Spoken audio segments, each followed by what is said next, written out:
What's up, guys? Dylan here from Veteran Aquatics, and today we are going to do kind of an update video and kind of an explanation. I went dark for a little while, and I'll tell you why here in a second. But before we go ahead and get started, make sure to hit that subscribe button, and I'll see you in a minute.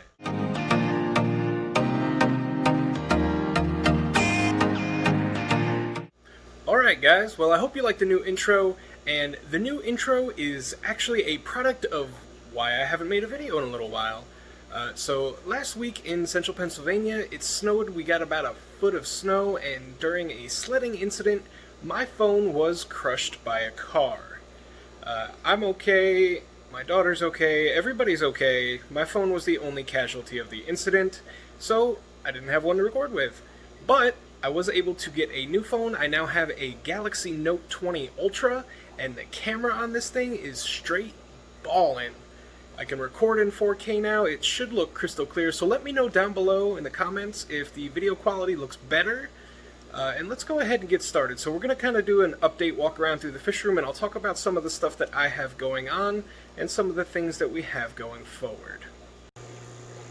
So let's go ahead and start with the 125 up here. So looking around, you will notice that there are more fish than there used to be. I took in a bunch of Severum, so I have 4, or actually 5 pretty good size. There's that nice red, that gold. There's a turquoise, a green, and a red shoulder in there. That green is probably 10 inches. He's a big boy. And then down there you'll see there's a bunch of platinum convicts.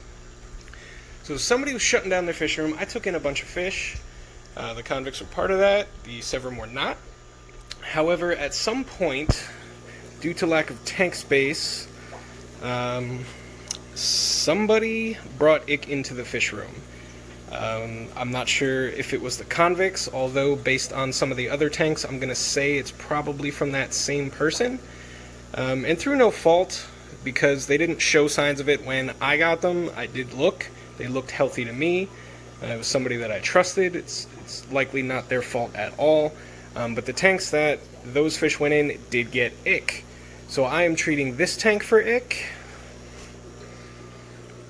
and I am treating this tank over here for ick. Unfortunately, this tank's got it pretty bad as well. There's some Coptodon snyderi in here. These are a C.A.R.E.S dwarf African, and you can see he's got it really bad. They came from the same person that I got the convicts from, again, likely through no fault of their own. More so through mine for not quarantining the fish like I normally would.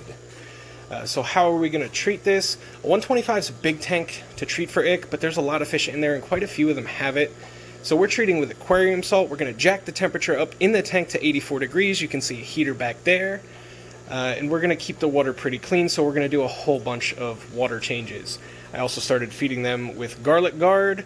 So all of that should kick it. If it doesn't get better in a day or so, I will start treating this tank with IckX, because I really do need to kick it. I have some nice fish in here. I have some expensive fish in here, and I definitely don't want to lose any of these fish to something silly like ick. So if you're having a problem with white spot disease or ick, try aquarium salt and turn the temperature up. Be aware though that if you use salt, if you have invertebrates, things like shrimp and snails, they may not like it. The same thing goes for medication. If you have scaleless fish or invertebrates, you have to use half the medication because the medication can and will kill them. Alright, so that's the ick. That's enough of that gripe. And let's go ahead and test out this camera. So again, I should be able to record in this in 4K. So here, even though you can hardly see it because of the duckweed is good, by the way, I have rainbow tiger endlers. And up until now, it's been pretty tough to actually get good footage of them on camera because the old camera I had wasn't the greatest. But with this one, you can see the video quality is actually really good. You can see there's just a ton of fry in here. They just keep popping out more and more and more, and the females are already getting nice and plump again. But these guys are growing out, and they should be available in a couple of weeks. In here, let's see if I can find a male, I have snakeskin orchid endlers. And I really like these guys. Looks like the female just popped, actually. There's a bunch of little fry in here. big ol' snail.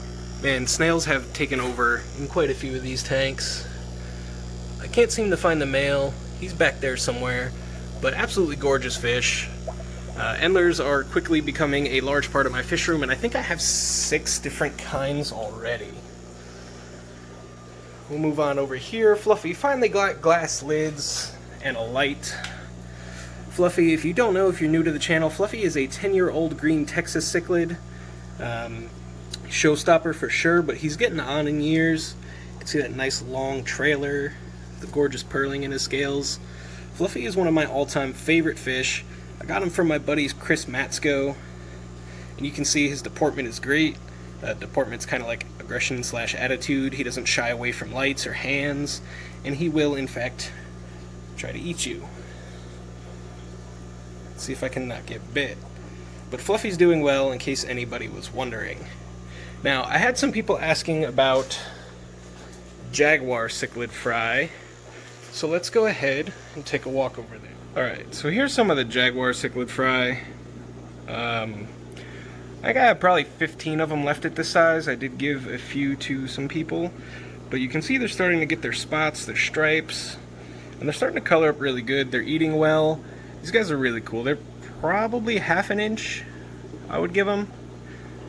They did spawn again. My jag spawned again, but I didn't try to save the fry this time.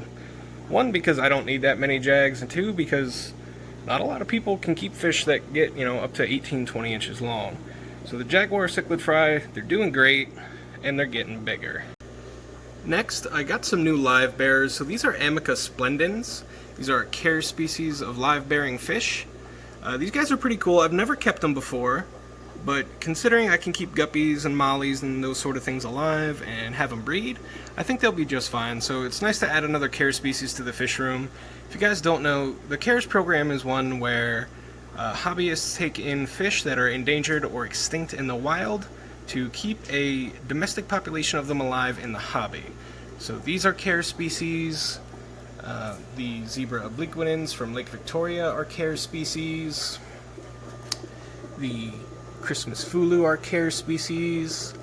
The Coptodon snyderi that I have are C.A.R.E.S species. So quite a few C.A.R.E.S species in this fish room. And it's important to me that other people are aware of it. You can look it up online, and I'll leave a link to the website down in the description below if you want to be part of that. So in here are my red dragon guppies, the ones I got from Michael's fish room. The male did die, unfortunately, but the female has popped out quite a few fry, and she's already ready to have another batch, so their legacy will live on. The fish was great. He lived for a while. And I got some fry out of them, so I'm pretty content with all that. I have this gorgeous pair of Philippine blue angelfish. Like, it's hard to see, even with this amazing camera. You can see it kind of in the fins, but they're absolutely gorgeous fish. They're absolutely stunning. And we all know I love angelfish, and these Philippine blues are definitely a stunning pair, and I can't wait to have them spawn and get more of them going. Now, fortunately, because of the quality of this camera, I'll finally be able to show you guys these Styek Endlers. And you can see there's a little male right there. You don't find them too often, and when you do, they're relatively expensive, especially for something like an Endler. But they're doing good. I haven't actually sat down to look at this tank in a while, but I do have some frog bait going in there. I haven't lost any, so that's a plus. I'm assuming because I recently added this frog bait, though, that there aren't going to be too many fry. But hopefully we can get some going, and I can get more of these guys out into the hobby. And last but not least, let's go ahead and test this camera out on my Apistos. So I have some triple red Apistogramma cockatoides. You can see they all like to hide. I don't usually have a light on this tank. It gets a lot of natural light from the garage door.